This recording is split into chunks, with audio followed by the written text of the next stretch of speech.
It's concerning how resentment can really show up in our lives without us realizing it. Recently, I was telling a girlfriend about how resentment showed up for me in literally the most subtle, most I would have never anticipated it sort of way.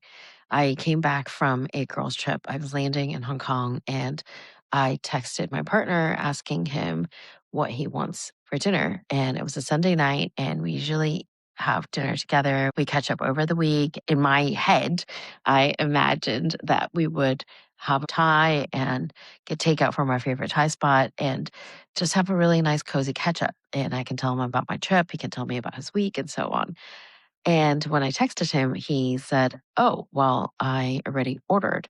I'm getting fried rice as a snack." And I was like, "Who eats fried rice as a snack? That's like a proper dinner." So I was like, "Did you actually just decide on getting an early dinner or something?" Um, and, not really consider that we're going to have a Sunday night dinner and catch up as usual together. And he was like, "Well, I didn't know what time you were landing." And I said, "Okay, well, you had my itinerary and I did tell you, but okay, sure." Resentment starting to build up. And then he said, "Oh, okay, well, it's okay. I'll just have a few bites and then we'll have a proper dinner together." I was like, "Okay, sure." And on my way home, I was like, "Well, honestly, what's the point? You're already eating. You already have your main course in front of you." Um, it felt, unnecessary for us to try and sit down and have another proper sit down dinner the way that I had imagined it. And, that's unfair. That's not right. And I noticed that resentment coming up and I was like, "Okay, why don't you just enjoy your dinner and have this early dinner? I'll order in and we can catch up after." It doesn't have to be a catch up over dinner.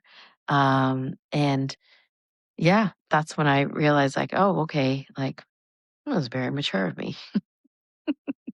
um, yeah, managing that resentment, making sure, like, oh, okay, it was definitely building up, but I didn't quite see it in the moment that I was actually taking care of it.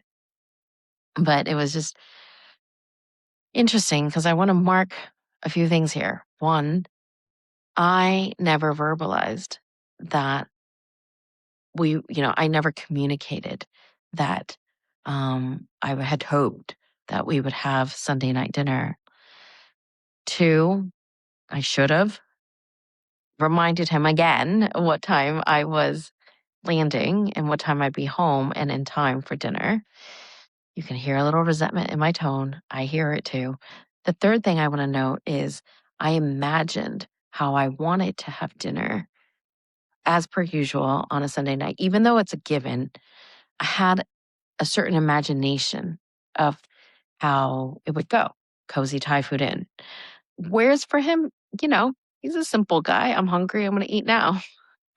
And then the last thing I wanted to mark was that I had a choice. I could have agreed and said, "Hey, why don't we, he can have a few bites as a snack as he had said he would. And then we could still sit down and have a main course together in the way that I had imagined. And it would have all worked out fine and dandy as per my imagination, probably." But is it fair that we're going along with what I wanted um, rather than also being considerate of what he wants? Right. And so um, I made that choice to be like, "Oh, okay. Why don't I ask him if he just wants to eat this so called snack now as his early dinner, and we could do something else instead. And, we can just catch up on the couch or something like that. It doesn't have to be a whole sit down." And that really helped me diffuse some of the resentment in real time.